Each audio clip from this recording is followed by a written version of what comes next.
to new letters coming out from the victims of sex trafficker Jeffrey Epstein, who are concerned in a different way than so many people who view this case as a political controversy or online content or many of the other ways that it has mushroomed. These are the people who live through it, the victims and their families. And they say the Trump Justice Department is putting convicted pedophiles and sex traffickers above the victims. So, putting convicted pedophiles and sex traffickers above the victims. I've said this before, other videos before. You make deals with whoever the hell you can make a deal with. I know people make deals with murderers, make deals with serial killers, and make deals with. So, right, we can kind of all agree. I guess murder is probably one of the worst crimes that you can do. You know, murder, sexual assault, whatever. That's up there.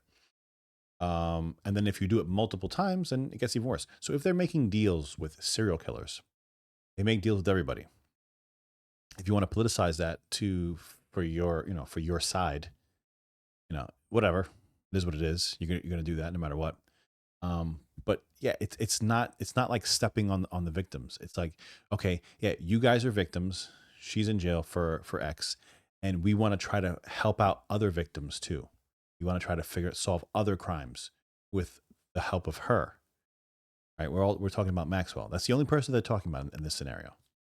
We're going to start right here. I'm just going to read you what they're saying. Quote, I feel like the DOJ and FBI priority is protecting the third party, the wealthy men, focusing on scrubbing their names off the files. That's a reference to the reporting about the benefits Donald Trump himself and others may have gotten, of which the victims know who they are.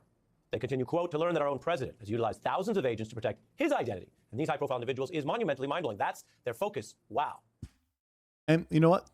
That's a fair point. Saying that third party protecting wealthy men. That might very well be. I still retain my first thought when I saw this was that as far if it's like a honeypot operation, then I really don't care. If it's a guy, if we're using the intel community and they're blackmailing high profile people with like women because the guy's married or whatever, that's just whatever. That's gonna happen. That's what countries do. They've done it forever. It is what it is. We just got to care about the minors that are involved, right? People that are, the children that have been abused. That has to be a separate issue, right? If you're talking about regular statecraft, I mean, let's be honest. Regular statecraft is blackmailing powerful men so that to help us get what we want or whatever what they want. But we have to draw the line somewhere. Obviously, that should be with children. The reports are how Donald Trump famously put Epstein conspiracy theorists and other sort of podcasters in charge of the FBI. And remember, the reporting is they spent a lot of... He put podcasters in charge of the FBI. No, he put Dan Bongino in charge of as deputy director to the FBI. Not a podcaster, right? He was NYPD. He was Secret Service. He had a long career in law enforcement. Just to say he was an extremely popular podcaster, so you could say that, right? That was his last job prior to entering, becoming deputy director of the FBI. But to do that, to reduce him to that, it's pretty low. It's pretty, it's a low blow. It's not to say it's not true. It's just not fully accurate, which he should be if he's a news guy. A lot of time and energy going through the material. And while some of them may have said or claimed they wanted to do that to then release it, remember, nothing's been released. That's why he's accused of a cover-up. But we do have reporting that they also use that. Look at how old this video is that they're going to, right? So this is, I mean, what are we talking about here? This is like 30 years old. This small clip of Trump like telling Epstein, "Yeah, go this way." That's what you got. Time to shield various names. So remember, if you're keeping track of what has been a sordid political story, a lot of the people who claim to care about this story for justice, to go after bad guys like Epstein and his conspirator Maxwell, are now aligned with a government that's doing the opposite, shielding people, giving more secrecy to Maxwell and of course, the deceased Epstein, because while he's gone, the information can still come out and matter to people. And on top of all that, the administration, going into the weekend, gave leniency to the only incarcerated conspirator. Now the issue's snowballing, and I want to show you a way that it has affected Donald Trump, who is, if nothing else, very conscious and sometimes skilled at PR. He understands the difference between noise and language, wherever it may be in our world, and things that go to the heart of his political base, which he has always kept an eye on. So imagine his concern when someone who's been outspoken in many venues, Charlemagne the God, he's a popular radio host, he interviewed Harris, he's taken on more of a political role over the years, although he's known first and foremost as a New York music radio host, but he also has the show on Comedy Central. Why do we listen to this guy? Why do we give this guy like any oxygen? I think it was Laura Trump that interviewed him. I don't understand it. I personally don't get it. Like I grew up in New York. I'm well familiar with the Breakfast Club. I'm not a fan. Listen to it. It's there. He's a personality. I don't know how he's a personality. He's been on MSNBC. He is someone who goes and talks to all kinds of people. And that may be because a lot of people have seen his voice as important. Clearly Fox News and Donald Trump do, which is the story I'm telling you tonight, because he went on Fox talking to none other than Laura Trump. And so he is speaking with his reach, his credibility, but to the MAGA audience, making headlines, calling out what he sees as a Republican coup in the making over the Epstein issue, which led to a Trump backlash. I think there's a political coup going on right now in the Republican Party that people aren't paying attention to. Oh, interesting. Yeah, I think that this Epstein thing is going to be a way for traditional conservatives to take their party back. This is He has no idea what he's talking. Listen to this man. Guys, he doesn't know what he's talking about.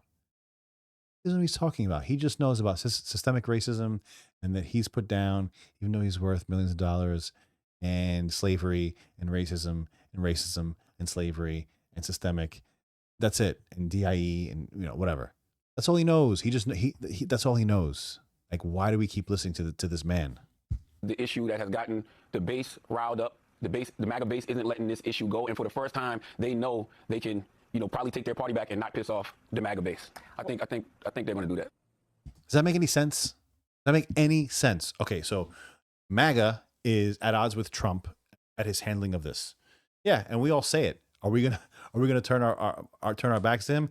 99% of us, no, right? But we're gonna pressure him into saying, "Listen, we want this done. We want to get this done." That doesn't mean you're gonna turn around and say, "Yeah, I'd rather have Kamala Harris." Right? Like, what is he talking about? So he's saying that because of Epstein that we're gonna want rhino Republicans again. Such a stupid premise. That's Charlemagne's take. As for who's getting pissed off, well, the president certainly was. He wrote a lengthy diatribe with plenty of personal attacks, going after Charlemagne, calling him names, saying he doesn't know anything about Trump. But the problem goes deeper than just a messenger, so to speak, referring to real evidence out there in a venue that clearly bothered Trump, the Trump hour of Fox there. The wider swath of voters are also concerned. There's new polling out today. 70% of Americans think that there is a client list, and while there may not be, the DOJ claims there isn't. That comes after a long time where Bondi and others literally told everyone there was. More than 60% see Trump as hiding information. That's true. That's the secrecy we've been reporting on. And a whopping 81% blame Trump for the way that the administration or others are hiding the info. In other words, the dance that we hear politicians sometimes do apparently isn't working on most of the public. 81% includes a heck of a lot of Trump voters. Top Republicans are also concerned about that story going into the weekend, where this administration, which rode a wave of outrage over Epstein, is now giving leniency to his only incarcerated conspirator, Maxwell. So she was moved to that minimum security prison. Epstein victims were outraged. Why, of anyone in the entire prison system, in their view, should this convicted sex trafficker who worked with Epstein get leniency right now, get a nicer prison environment, which, by the way, if you're a prisoner, that's one of the biggest major changes in your life you can get other than getting sprung out, is getting to a better, sometimes safer prison. She got to a minimum security facility that, under DOJ rules, people convicted of her crimes shouldn't even be allowed to be in, which makes it very suspicious. Now, Republican senators, who famously go along with just about everything Trump does, including things that they had previously opposed, say this whole Maxwell thing has gone far enough. They are publicly urging Trump not to pardon her. To even have that conversation is a type of indictment. Think about the ethics of pardoning a convicted sex trafficker if there's no new evidence or substantive reason. Trump is not ruling it out, which is why they are warning in public. Yeah. Again, why would you rule anything out? Why do people rule things out? Right? Trump doesn't rule things out. Doesn't matter what it is. Are you going to pardon Charles Manson? I don't know. I don't think so, but I could. That's going to be the game he plays always. He has to play that game always. Why? Because in the end, he doesn't want to be put in a position like Joe Biden was, where for a year he was saying it. Jean-Pierre was saying it. Everybody was saying he would never, ever, ever pardon his son. Period. Full stop. Period. Whatever else you want to add after that. And what did he do? He pardoned his son. Of course he did. We all knew he was going to pardon his son. We were saying it the entire time he was going to pardon his son. Why not just take the politically expedient pathway, which is just to say, I could look at it. I don't believe I will, but to give a definitive answer, why would you ever give a definitive answer in this type of situation? It doesn't make sense. It's stupid. It's stupid politics. It's just stupid life in general. Right? If you don't know whether or not you can or cannot do something, don't say it. Don't say it. If you don't know if maybe in the future you might be forced to do something, don't say definitively that you're absolutely going to do the opposite thing. Right? Give yourself some wiggle room. That's what he does. And so the Epstein panic, from the substance, what I read to you from the victims and their families, to the politics, Charlemagne and the polling, to the ethics, again, of a world where the people who claim justice for Epstein are now aligned with a president who's helping an Epstein conspirator and sex trafficker. We turn to Michelle Goldberg, who has been reporting and writing about this for some time for the New York Times, an MSNBC analyst. Your view about this story and how it continues with the substantive help to Maxwell. She's been... Guys, if you're still here, please, please, please, thank you so much. Subscribe to the channel. Just hit the button. Doesn't cost you anything. Hit the notification bell so you get notification, because a lot of people that are subscribed don't see the videos when they pop up. That helps me out a lot. Subscribe. Thank you. Upgraded. It's so astonishing. And I mean, I feel like so many astonishing things happen in this rolling catastrophe of an administration that we lose track of it. But how quickly we have moved from Trump is going to blow the lid off on the Epstein conspiracy to Trump is going to both, sort of do favors for Epstein's chief conspirator. And now the idea of a pardon is out there in the ether. It's really astonishing. And I think the idea of a pardon is out. The reporter asks him, will you pardon her? And he said, I can. I don't know. Nobody's ever asked me. I mean, the idea of a pardon was brought out into the ether by a reporter. the question then becomes, first of all, why this transfer, which is, which nobody. They keep showing the same photos and the same video. They put it on a loop. You can go back to the beginning of the video. They looped that video, the beginning of this particular segment. They looped that video of him and Epstein. It's like a 10-second clip. They looped it like four or five times just to get it some airtime. They have this photograph and they have like 2 other photographs. That's it. Nobody has even given the ghost of an explanation for. And then what is Trump hiding, right? Because all of this is happening when Ghislaine Maxwell, there still is a possibility that she could be subpoenaed to testify before Congress. So first you have Trump sending his former private attorney, now a Justice Department official, to speak to her for hours on end. Then she gets this inexplicable transfer. And again, I'm somebody who didn't necessarily think that there was something terribly incriminating about Donald Trump in these files, but he is doing his best. I mean, on the one hand, he says he wants this story to go away. He wants people to stop talking about it. But he obviously doesn't want that enough not to make, or for his administration, not to make these moves that, at least on the surface, look extraordinarily incriminating. Yeah, these are huge risks. These are very guilty-looking risks, to your point. And in politics, looking guilty is bad. In law, we have a different standard. And as you were careful to note, yeah, the fact that somebody's referenced or caught up in a scene is not at all probative of the higher criminal standard. And he hasn't, even when he was out of power, been accused of that kind of wrongdoing. And he's famously been accused and faced prosecution for other wrongdoing. As for the so-called transparency, that's the other whole bit of it, Michelle.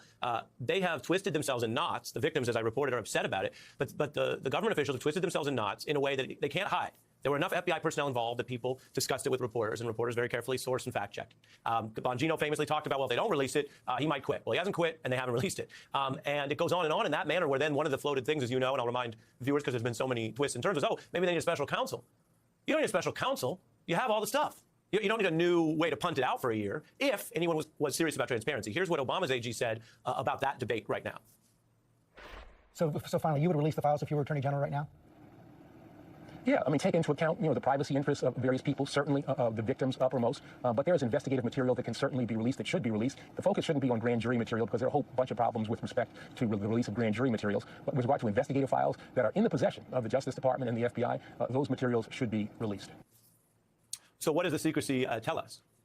Well, I mean, it's certainly not about the victims, right? And that has been their fig leaf so far. You've heard that from Kash Patel and from others, that they can't release this material because it would re-victimize these women. Now, these women are out there saying, or at least some of them, that they feel victimized by the way the administration is handling this material, and yet it's not changing the administration's. You know, it's amazing that this issue has been around for years. The entire Biden administration. This was all there. None of them talked about it. None of them cared. Now, granted, you could say that, well, the people on the right and the people that voted for Trump, they were pushing this as like a pretty high priority on the agenda. And that's true. They didn't know what they were getting themselves into. 100% agree with that. They mishandled this. 100% agree with that. But, however, for them to start, for the left media to start ranting and raving, like this was like a top whatever issue, I don't think this was top 50 on a lefty's mind prior to this happening, prior to the Trump flubbing his administration. Really, Pam Bondi effed this up. That's really what was going on. Like I still believe that, because Kash and Dan Bongino, they had like a following. They were the cool kids of MAGA. They had podcasts. They were on the cat. They were doing book tours and stuff like that. So she kind of felt like she wanted to get in on this. And so she was just like, yeah, pushing out phase 1, just watching all these things. We got the list, and I'm reviewing the list right now. She was just trying to come off as cool, and it backfired. It big time backfired. approach. So I think we can rule out any concern about that from their motives. And again, we don't know what they're hiding. We only know that, you know, the indications are overwhelming that they're hiding something, and that they're willing to take significant political hits. I mean, right, the floating a pardon for Ghislaine Maxwell is crazy. It's, you know, and it's also guaranteed to keep this story alive now, long after this administration has tried to put it to bed. And yet they're willing to do it. Why? Yeah. Again, that was a reporter that did that. It's a question. And, you know, again, many times over, they mishandle this. But for the left to go out now and say that this is like a big story for them, total BS, guys. We all know that it's total BS. They're gonna ramp. They're gonna send us. The people that are watching MSNBC right now and watching the story had no idea this was even a thing a year ago. No idea. I guarantee you, they had no idea. They didn't know anything about Epstein. They didn't know anything about his houses. They didn't know anything about what he was doing. Anything about his conviction in Florida. They didn't know anything about his New Mexico house, his island. They had no idea anything about this guy. But now, you know, Trump does a little misstep. Trump trips and falls, and now this is like a big deal for them. So it is what it is. You're gonna get some good. You're gonna get some bad. Right now, we have mostly good. Things are going pretty well. This is something that we gotta hopefully they could put to bed. Not relatively soon. I think they just have to let it roll, and let it go to like a simmer. Keep it going. Just say we're doing what we have to do, and we'll get you the information as we can when we can. Guys, thank you so much for joining me. Again, subscribe. Really helps me out a lot. 6283 Talk on the X if you want to check me out on X. And we'll see you in the next one. I'm John Settle. Thanks a lot, guys. Take care.